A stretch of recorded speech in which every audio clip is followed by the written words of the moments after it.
Zecher Lemachatzit Hashekel. What's the source? What is the minhag? When do we give it? We'll try to keep everything very quick and concise. The minhag developed because the Torah talks. We read about a few weeks ago in Parashat Kitisa about the mitzvah of Machatzit Hashekel. The mitzvah of how they had the census to count the Jewish people, where each Jew had to give half a shekel. So first and foremost, when is this minhag? When do we do this minhag? When do we give it? So the minhag begins, many start giving this Machatzit Hashekel or Zecher Lemachatzit Hashekel on Rosh Chodesh Adar.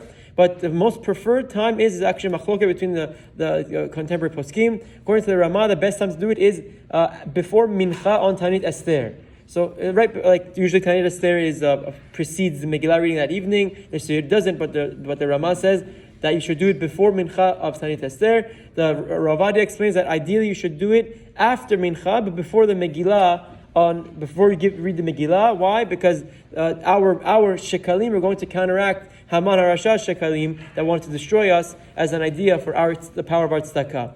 Now, what's the idea? The halacha explains that we have to make sure we have an emphasis on Zecher Lemachatzit Hashekel. It's not an actual Machatzit Hashekel, rather it's in commemoration of the Machatzit Hashekel that was given in the times of the Beit HaMikdash. Why? We have to make sure that no one falsely assumes that they're actually concentrating and making this hekdesh when they say Machatzit Hashekel. We don't have a Beit HaMikdash, so we don't actually give real Machatzit Hashekel. All we are doing is in commemoration of what they used to give in the Beit HaMikdash. We give that same idea. Now, how much do we give? This is a difference in minhagim between the Ashkenazim and the Sephardim. To keep it short, the Sephardi custom is you don't necessarily need to have 3 coins. Ashkenazim say you should get 3 half of your currency coins to commemorate what they used to do.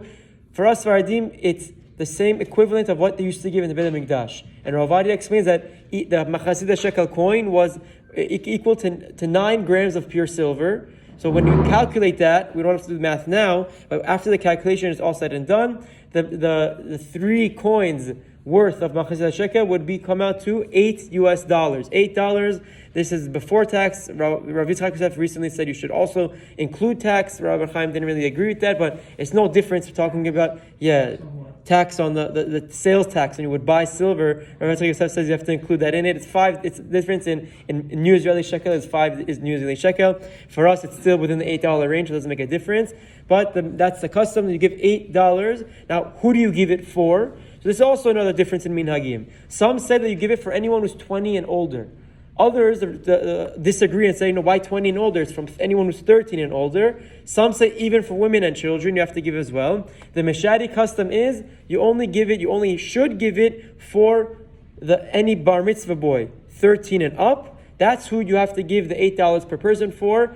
But it's important to emphasize that with tzedakah, the more you give, the merrier. So if you have the means to give, you give for your wife, give for your children. It's no problem. Anytime you give tzedakah, you're never going to get poor from it. You should give tzedakah with open arms always. So even though the Meshadi custom was to give specifically for bar mitzvah age boys and up, if anyone wants to give for their wife and their children, you may do so, no problem whatsoever, and that's also okay with our custom as well. Now, lastly, what do we do with the money? So historically, the Meshadi custom was to use this money to actually repairs in the Bet Knesset and the Kanisa, to polish the Sefer Torah, prepare them for Pesach.